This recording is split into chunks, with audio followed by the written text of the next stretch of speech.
Your eyes fill up. You try to hold it. It comes anyway. You're too sensitive. You've heard that before. Some part of you believed it. Psychology says otherwise. 5 things about people who cry easily. By the end, you'll stop apologizing for it. 1. Your nervous system is wired differently. Not broken, different. Researchers found that people who cry easily have a lower activation threshold in the limbic system, the part of the brain that processes emotion. A song, a sentence, a look from someone you trust.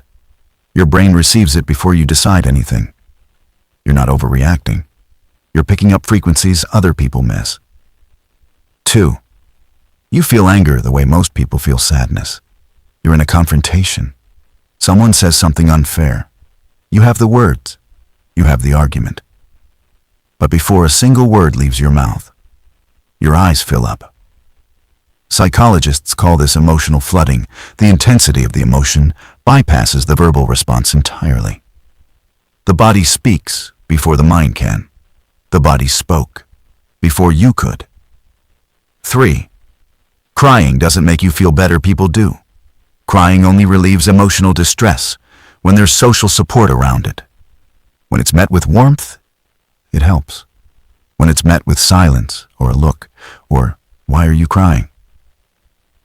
it makes things worse. The problem was never your tears. It was the room you were in when they fell. 4. You carry other people's emotions without realizing it. A friend tells you their relationship ended.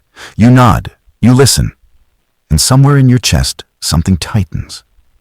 Not because it happened to you, because your nervous system didn't get that memo either. Studies on the Big Five show a strong link between easy crying and high agreeableness, the capacity to absorb what others feel as if it were your own. You leave the conversation drained. They leave feeling better. You don't know why you're exhausted. Now you do. 5.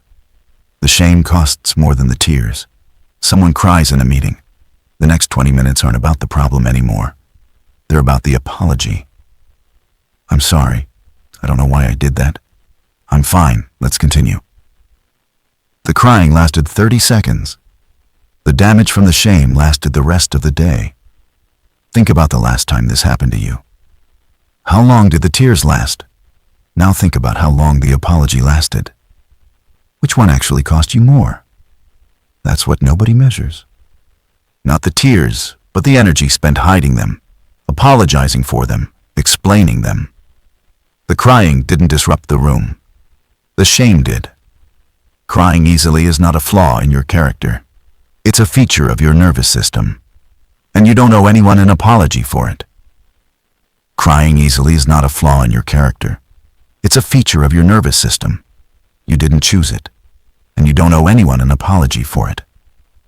But if the shame is exhausting you, if you want more control, not less feeling, here's what actually works.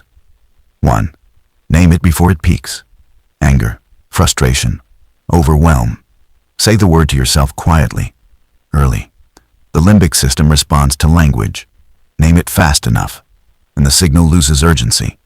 Not shutting down. Learning to drive the car. 2. Buy yourself 10 seconds. When you feel it rising, breathe out slowly, longer than you breathe in. That's not a metaphor. It directly activates the parasympathetic system. It tells your body the threat is over. 10 seconds. That's enough to speak first. 3. Stop apologizing for the tears themselves. Apologize if your timing was wrong. Apologize if someone needed you present and you weren't. But the tears alone, they're not the problem. The apology trains your brain that something is wrong with you. It isn't. 4. Find one person who doesn't flinch. Research is clear. Crying in a safe environment heals. Crying in a hostile one damages. You don't need everyone to understand you. You need one person who doesn't look away. That's not fixing yourself. That's building the conditions where your nervous system can breathe. Crying easily means you're paying attention to the world, to people, to the weight of things that actually matter. That's not too much. That's exactly enough. If this is how you see the world, subscribe. Because on this channel, We don't just study behavior, we understand it.